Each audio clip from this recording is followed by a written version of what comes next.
अरे बापरे, आज काय स्पेशल? कुठे काय स्पेशल, सहजच. सहज येणाऱ्यातले तुम्ही नाही.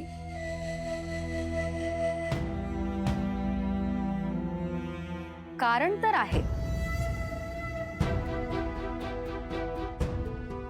हो आहे कारण, पण मी ते तुम्हाला कशाला सांगू?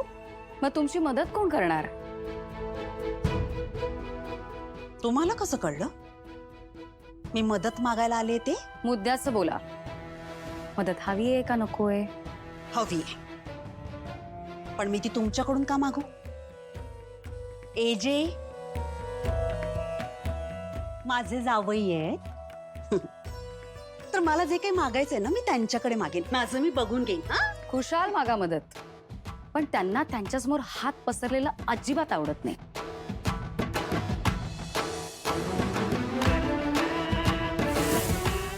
चीड येते त्यांना.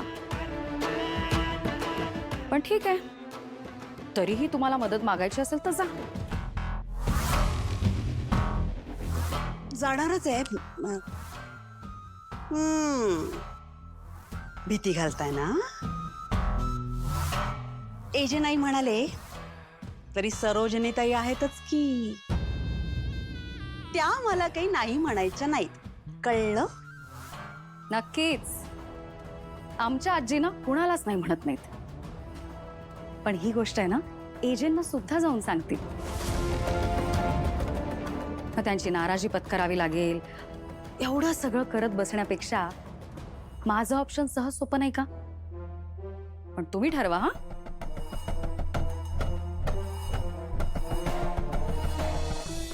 एजे जर मदत मागितल्याने खरंच चिडत असतील ना, तर मदत न मागितलेलीच बरी. तेव्हा एकदा मदत घ्यायला जायची आणि कायमचा मार्ग बंद व्हायचा. त्यापेक्षा ही बया मदत करतेय तर हिच्याकडूनच पैसे घेऊन मोकळं व्हावं.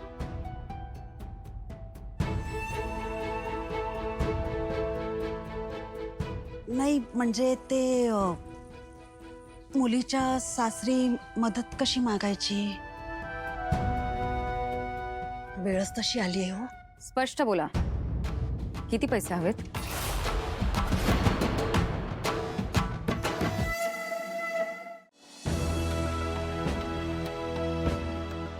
विराज, काय झालं?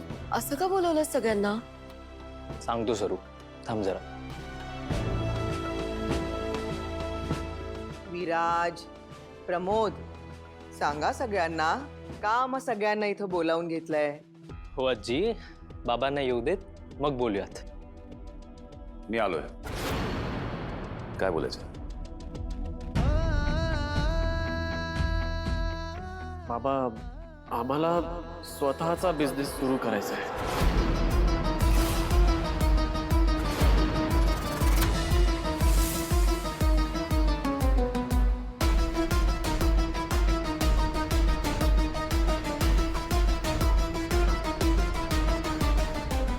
बाबा, गेली कित्येक वर्ष आम्ही तुमच्याकडे काम करतोय, पण आता आम्हाला असं वाटतंय की आम्ही आमच्या हिमतीवर काहीतरी करा.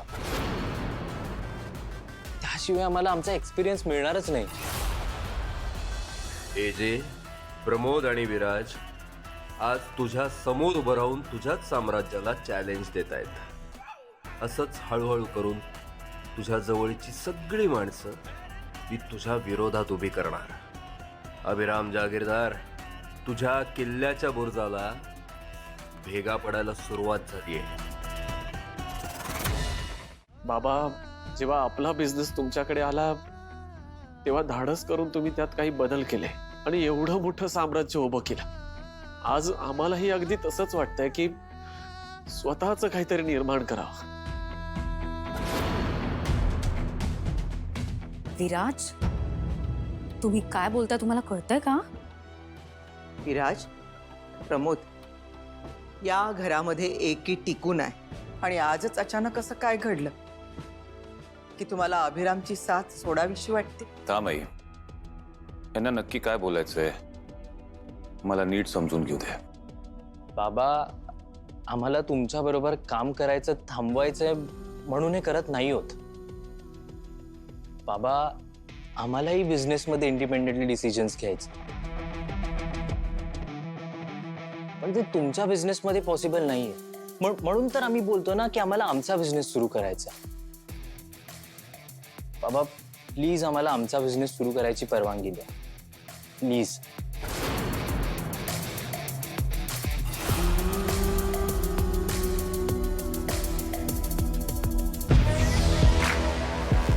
तुमचं बोलणं मी नीट ऐकलंय,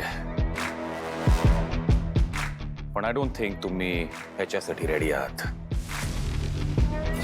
म्हणजे मला मान्य आहे की तुमचा फॅमिली बिझनेस आहे आणि त्यामुळे एका पिढीनंतर पुढच्या पिढीने तोच चालवावा, मोठा करावा असं तुम्हाला वाटतं. अहो पण ह्या सगळ्यात आपण कोणाचं मन मारत नाही आहोत ना, हे बघायला नको का? म्हणजे नक्की काय म्हणायचंय तुला?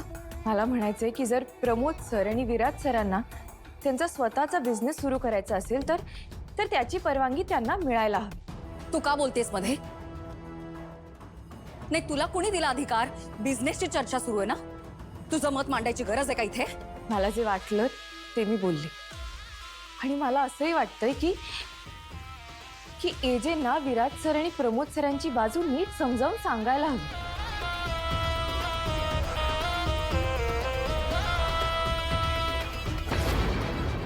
आजी, जा बघ.